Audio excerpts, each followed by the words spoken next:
The hardest card that I had to find in foil was the Preacho, a 1-cost, skillless, draft box 5 foil.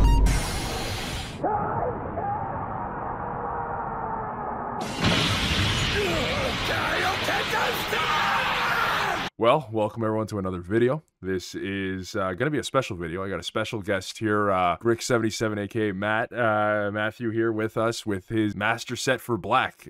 So this is, we've been waiting a long time for this to be finished, and we finally got it done here. Grik, why don't you introduce yourself here? Let's hear about how all this collection got started. Well, as he said, my name is Matt from Moncton, New Brunswick in Canada, and basically I started playing Dragon Ball Super about 3.5 years ago almost. The reason why I started playing is because the fact that a few of the people that I was playing Game of Thrones 2.0 with had started playing Dragon Ball after Game of Thrones had died out. So about a few years into their playing career, they had reached out to me if I wanted to start playing, so I started playing at our locals, and yeah, so about 3.5 years ago. Awesome. So around that time, like, that's obviously black hasn't been in the game right since the beginning. What kind of drew you towards black, and what made you start this whole collection? Okay, so well, back then it was around set 7, so it was in the middle of set 7, and to be able to get into the game without buying in too hard, what my locals people had gotten me to do was to build a combination of the Shenron starter with the Gogeta blue starter to make a entry-level Shenjita type deck. So I started off with a black deck, and then ended up finishing building it. And within the month that I had finished building it, that's when they started banning stuff with that deck. I was gonna say entry level, and that deck was insane. That deck was shutting everyone off.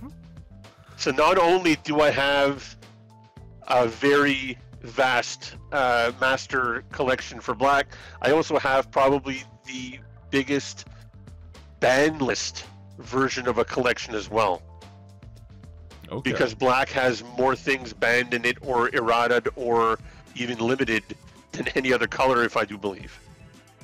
Well, honestly, from all the, Universe 2 or Universe 3, all that stuff, that was like a good, 4 or 5 cards just gone at once, too. So, I would agree. Probably black is up there, because everything else is kind of spread. Like, when you think of the big, hits, well, the limited is obviously, Cell. You always think everyone, oh, bring 3-drop Cell back, and recently we just got a new ban list, but yeah, it probably is black, because obviously black, some of them being Overrealms, or the green, I guess the black Goku Xeno that worked with green leaders, that one got banned. The Bardock also got banned as well. Yeah, black's probably got all those ones on the list. I didn't even think about it that way, but that makes sense. Yeah.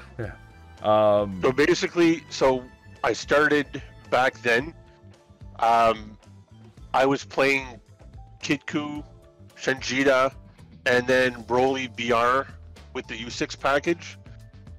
When set 8 came out, I actually pulled most of the hatch stuff, but because I came into the game thinking I wanted to play ramp, due to the fact that I had played ramp in Magic the Gathering a long time ago. But after a while of trying to get Android 21 to work, noticed that it wasn't my playstyle, and so I kept all that stuff, but ended up training a few things to be able to get hatch stuff back, and built the hatch deck, and went on to win my first store championship with the hatch deck. A few weeks later, during the set 9 release, I pulled pretty much everything for Black Boo. And then once I pulled everything for that, started playing that, traded away everything to get the entire black set for that set. And then COVID happened. COVID happened, and within a month or two, if I believe, Draft Box 5 announcements occurred. And when they released the Kaioken engine, I was hooked at that point. I really wanted to build the Kaioken engine out of the Shenron leader. And being true to myself, once I traded everything to get all of the cards in Draft Box 5, I wanted to know how much I had out of black for the master playset. And I created a spreadsheet, named all the cards in there, put the statistics on how many cards I needed, how many cards I had, and put a few formulas together, and ended up finding out that I had, out of playsets, I had 500 out of the 799 cards that were required for playsets for every black card. Jeez. And at that point, that's when I decided, you know what, might as well go through with it, and determined if I could. Well, so then, obviously you did. That's why we're here. That was like spring-ish 2020. And then in December of 2020, that year, I ended up completing the entire playset, the master playset. But then some of my friends ended up asking, hey, how many foils you got? How many SPRs? So then I went through my inventory again, updated my spreadsheet to include foils and SPRs, and then determined that I was over halfway through and said, you know what, why not? And then started collecting it, and here we are about 2 years later, and finally finished collecting the master playset of foil or higher rarity for all of the black cards. That's insane. Like, just thinking from there, and then just having your playset basically done, and then the 2 years to go in and finish that playset. With that being said, like with the playset, and you're saying it's over 2 years, let's go to like what were the hardest cards, like the hardest card or anything to find for this playset. So surprisingly enough, I had posted this one in the main groups. The hardest card that I had to find in foil was the Precho, a 1-cost, skillless Draft Box 5 foil playset. I went through every online sale site that I could possibly try to find, and even on TCG Player, there was no sale data for the fold version of that card. So I thought it was either a mistake on the part of Bandai and they didn't print that one card in a foil, or that nobody was selling them. So I ended up going online and seeing if people had some. Was somebody, so the Eggman and his girlfriend reached out and said that she did have the playset of those, but they weren't for trade. So at least at that point, I knew they were available somewhere. So, and then playing an online tournament, we ended up talking to one of the guys that runs the 3 Mana online tournaments at Tomku, and he said that 3 Mana was eventually going to put their collection online for sale. Like all of their in-store stock that they had. So I reached out to the store owner, and luckily enough, he had 6. So I picked up the playset, but it took me a long time to find out who even has them.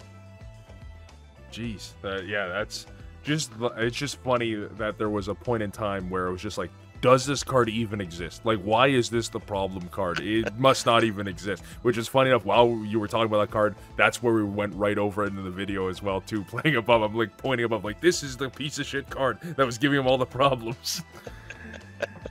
Yeah, I sent you the screenshot of the card, and you're like, really? That's the card that you're having a hard time finding?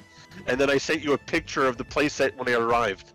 No, that's that's why we had to talk about it, because I knew that one. I'm just like, what? Like, how is that the one?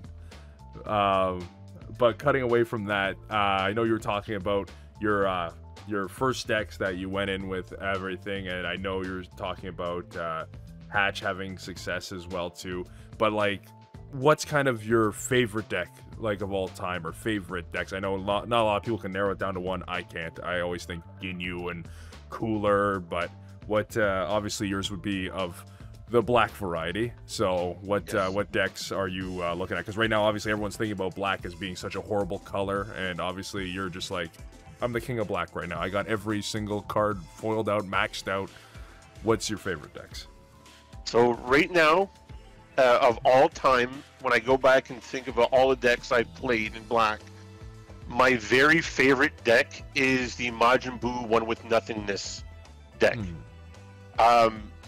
And up until, I'd say, maybe the last 6 months, I didn't realize that leader was a pre-release stamp. And so I eventually got my pre-release stamp version. It was the last pre-release leader I needed for the collection. But as soon as that deck came out and I started playing it, it was my absolute favorite deck to play. The other honorable mention is my Zeno Ruler of the Universe. I initially was playing that with the U6 package that I was running in my Broly BR deck 3 years ago. But after going on DBS Deck Planet and going through a bunch of lists, I noticed one person had the U3 package, which included the entire Cataplesia chain, as well as Koisukai. And I was like, done. So I love breaking that up. It's my fun bringing to locals deck. I win more than I lose with the deck, but it's probably one of my most fun decks just to play with new players that are coming into the game. No, I'd say it's a really good pick. Definitely, that's another deck people probably don't even know exists. Like, just being how old it is. I actually played it against you when I was out there in Toronto. Yeah, I remember we did. I don't remember what deck I faced that off with. Did I do it with? You did it with veggies. With my veggies. That's what it was. Okay, yeah. That was, that horrible deck. That deck lets me down more than anything else. With, like, going on favorites and everything, obviously, this is technically an art collection. What's, like, your favorite art? Obviously, looking-wise, you got a bunch of gems in here, but what's your personal favorite here? So, I would have to say, art-wise, my favorite in the whole collection is the SS4 Gogeta Thwarting the Dark Empire. Yeah, that's 8-drop. my pick. Yeah, that is one of my favorite cards in the game. That is such a beautiful SPR. When that SPR got released, it got released at the same time as the Bardock Unison, and the art and the color, and the foiling on it, everything about that card is just beautiful when it comes to an art standpoint. Oh. My second pick is not a card, but more of an archetype. The entire full foil black multicolor prismatic deck. And funny enough, when I ended up buying out somebody's collection, I ended up getting a second copy, which I still have, to be able to help out new players in the community. I usually try to keep archetypes of black decks just in case somebody wants to go into one of those archetypes. But I have 2 full versions of the prismatic foiled archetype from the anniversary box. Yeah, the one thing Bandai gets super right, I don't know what it is, but it's these prismatic archetypes like arts. First AOD, I think that was the trial run with it, like how it looked. Like AOD, I think they look good, but they're nowhere close to how good the SS4s look. Like the art on there is immaculate. They like these anniversary box ones. Obviously, the last one we didn't get an anniversary box, but we got the villainous stuff instead, which I think for commons they look phenomenal. Like phenomenal. I ended up foiling all of that out as well because it belongs to a black archetype. but in the prismatic's still the best one out of the three from the multicolor rainbow type archetypes. The color on black contrast from those cards are just amazing. Oh yeah, 100%. With that, you were saying you kept like extra black decks for like your local players. Like how's the local scene like where you're from in Moncton? So initially, when we were playing back before COVID, there was only 4 of us, me and 3 other players. So 2 of which were the individuals that were playing with me in Game of Thrones. So Frank, which is part of Team Berserk, Mark, and Luva were my 3 teammates at the time locally. Through COVID, funny enough, without a play area, we were able to gain quite a bit of following locally, to the point right now where in our Facebook group, I believe just in Moncton, we're 20 plus. On a weekly basis, we're anywhere between 10 and 14 in our weekly tournaments, and whenever we do a larger scaled event, we're normally 16 to 20-ish. That's really good. There's a lot of places that literally people have to drive very far, and they still only get like less than 10 players. Yeah. The one big thing. So now that we've opened, like the shop that I go to, they ended up. It's Comic Hunter out of Moncton. They were renting a place and ended up buying a building and renovating it. And as of either September or October this year, they opened it to the public, and the gaming area to be able to support all of the locals for us, Magic, Digimon, and all those other type of gaming communities. They ended up investing in tabletop placemats, gaming chairs for every table to support approximately 32-ish on the main floor, and they have an extra room that they have D&D in there once a week or a few times a week. And because of that, we were able to have people come in and see what we were doing as a community. We tried to limit to have little to no toxicity locally. We like to have it more of a jovial feel and having fun. And another way that we're able to do that is we don't pressure people to buy into the game. We're more of a trying to feel out what kind of player they are, so we will lend them archetypes based on how they've played other games prior to coming into Dragon Ball. And then through trial and error in having them learn the game and play multiple different archetypes, they end up determining what kind of player they are and what archetypes they're drawn to. And the local community tries to build a deck, or at least a core of the deck, for little to no cost to be able to help that player get into the game with their first deck, allowing them to go through and maybe purchase the remainder of the cards online, but at least they'll get a good chunk.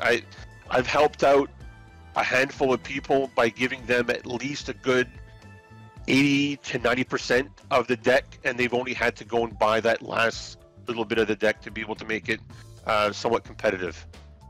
Oh, that's awesome. That's what we need more of in this game, is just people helping out new people instead of being elitist and turning them away, right? We want the game to like just evolve and increase its player base so that we can have this game live on, which obviously having the Dragon Ball IP does, that is a good failsafe, for how many things Dragon Ball has. But still, it's great seeing that there is still a lot of sense of community at locals. I know with a lot of, at least in my town, like in my surrounding area, all those locals, once COVID hit, shut down and never did Dragon Ball again because of it. They've all become like select Magic shops. So yeah, it's nice to see that there are still some local places that, obviously, no fault of like the places around here. It's just that's the most popular game, and you gotta go towards what's gonna keep your business open, right? But yep. that's what it is sometimes. But it's great to hear that locally is doing very well down in Moncton. I know you were you're planning on doing your own tournament. Let's hear a little bit about that. Okay, so the tournament is actually fairly close now. The tournament is on January 21st. It's a local tournament, not just from my local, but local from a maritime province standpoint. So we've extended out to the communities that are a few hours out from our community. We're topping off the tournament at 32 because this is more of a test run into the event. It's a non-Bandai sanctioned event. It's on my organization, like we're organizing it on our own. And the event name is called the Topo Invitational event. And it stems from back when I started. I was very much an aggro player, and it was right after the Draft Box 4 came out, and the Topo Righteous Aid was very much a anti-aggro type card, and I cannot count on my hands or anything how many times I've been topoed through my Dragon Ball career. So it even started what we dubbed the Topo Dance, which I did on webcam once and was screen captured through your stream. Mm-hmm. And you guys ended up having it put as a clip, and you adopted it as your gift sub. You're damn right. Meme. Oh yeah, immortalized there, because obviously that's another thing. Another thing, if people don't know, you are by far the most generous gift subber on the channel. That's why I'm like, if anybody's got to be on my gift sub, it's got to be the man doing the Topo Dance, which is something iconic that I want to keep on the stream. And so because of Topo, that's why I called it the Topo Invitational. What we ended up doing, the reason why the tournament even was a thought, was because of the fact that there's an internal discussion always going on about who the best player is locally. Because our locals, we try to have fun in our locals with our decks, and not everybody can show up to the bigger events. So what we ended up doing is making it so that this tournament is going to be a twice per year type tournament for our store, and we're going to invite people from the Maritimes, and if we can get a consistent large number of people that are interested, then we might have to start opening it up to more than just the people from the Maritimes, and start renting out an event center maybe to be able to hold a larger number of people.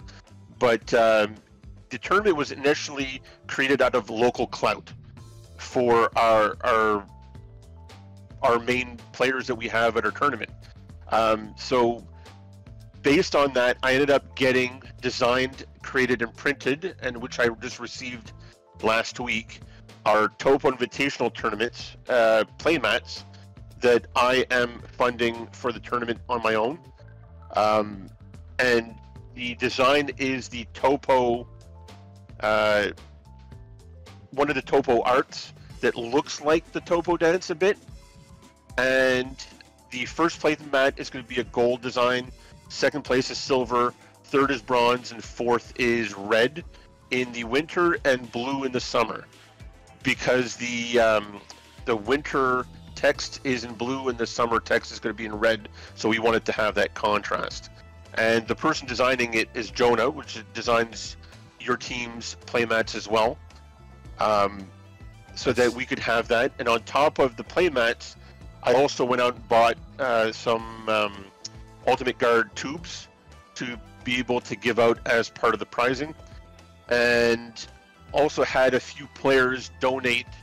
One player donated a graded 9 Dragon Ball Ultra Rare sticker, as well as one of the other players donated a Goku and Frieza SCR pack Really? fresh. Holy, okay. There we go.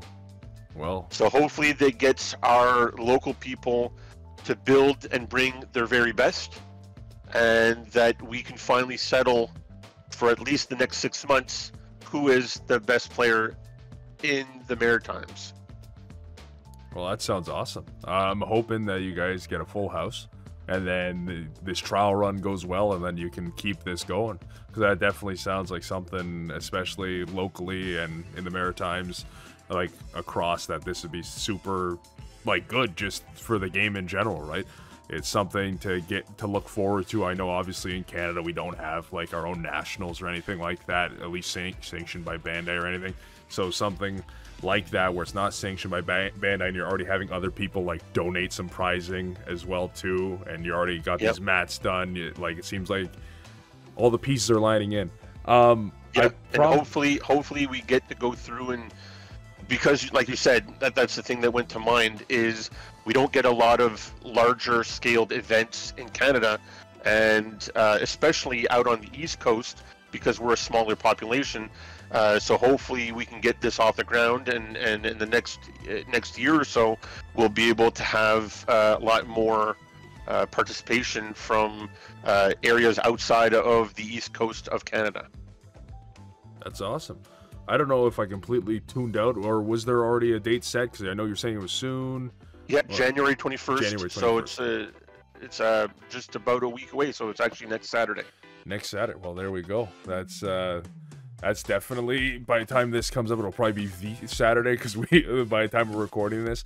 But yeah, thank you so much for coming in and showing off the collection. I know this has been a long time coming. I know I've been getting messages from you, and I've messaged you like, okay, so what do you got left? How many cards are left? And it's just finally seeing it all done is awesome. And just now, all you have to do is just maintain and keep up with the cards coming out. I guess the final thought before we go into closing is, how does that feel now that you got everything here and now you're just waiting for the new stuff to just stay on top? You don't need to go find old SPRs or old skillless pre-shows and all that kind of fun loving stuff. It's a huge relief because I get to just lay back a bit, open the packs, because I still want to support.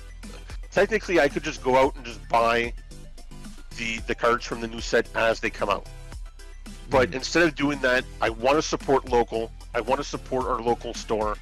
So I still buy our boosters through the local store. And then whatever I'm missing through trades, I eventually go and pick up online in the third-party market. Perfect. Well, like I said, any final words you want to say before we close this one out? I want to give a shout out to my locals for helping me through the past 3 years trying to get this collection off the ground. A few other honorable mentions. There's Fred out in Quebec. You and Jawdat at Game 3 out in Toronto, as well as Eggman Hayden out in the US, because I had a lot of stuff that could not get through conventional stores. So when I went on TCG, not every store ships up to Canada. So what I had to do is I had to ship a lot of stuff to him for him to ship it to me. No, yeah, I remember you were telling me about that. Yeah, which shout out to him.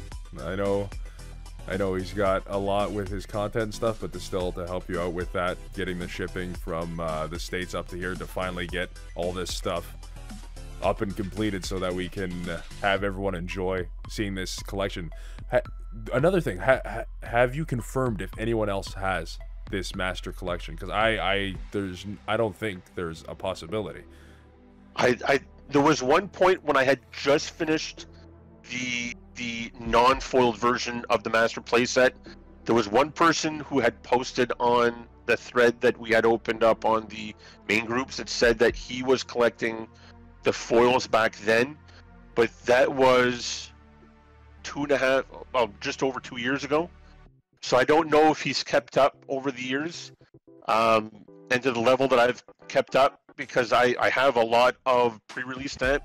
I am not going to be attempting to try to pre-release without a large help from the community.